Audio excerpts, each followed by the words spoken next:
இன்றைக்கி சின்ன பிளாக் தான். இன்றைக்கி அப்பாவுக்கு பர்த்டே. ஸோ காலையிலே அவருக்கு கிஃப்ட் கொடுத்துட்டு அப்படியே சரி சர்ச்சுக்கு போயிட்டு வரலான்னு சொல்லிட்டு பெசன் நகர் போயிருந்தோம்.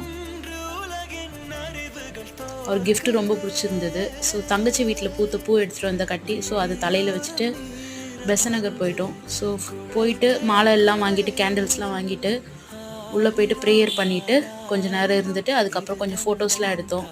அதெல்லாம் அப்படியே போட்டிருக்கேன் பாருங்கள். அதெல்லாம் முடிச்சுட்டு சரி டைம் ஆயிடுச்சுன்னு சொல்லிட்டு கிளம்பிட்டோம். அங்கேருந்து கிளம்பிட்டு போகிற வழியில் நடந்து போயிட்டு இருந்தபோது பார்த்திங்கன்னா டோரா பேக் மால் பார்த்தோம். ஸோ ப்ரைஸ்லாம் ரொம்ப கம்மியாக இருந்துச்சு. ஸோ உள்ள வீடியோ எதுவும் எடுக்கல நான்.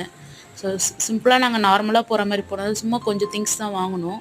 ஸோ இதெல்லாம் சிஸ்டர் வாங்கியிருந்தேன், அம்மா கொஞ்சம் வாங்கினாங்க. நான் சும்மா ஒரு ஸ்லிங் பேக்கும் ஒரு சின்னதாக ஒரு வேலெட் மாதிரி வாங்கியிருந்தேன். ஸோ அதுக்கப்புறமேட்டு பார்த்திங்கன்னா meals soup, chicken soup order பண்ணியிருந்தோம். அது குடிச்சிட்டு அப்பா மீல்ஸு, நாங்கள் சிக்கன் பிரியாணி வாங்கினோம். அவ்வளோதான்.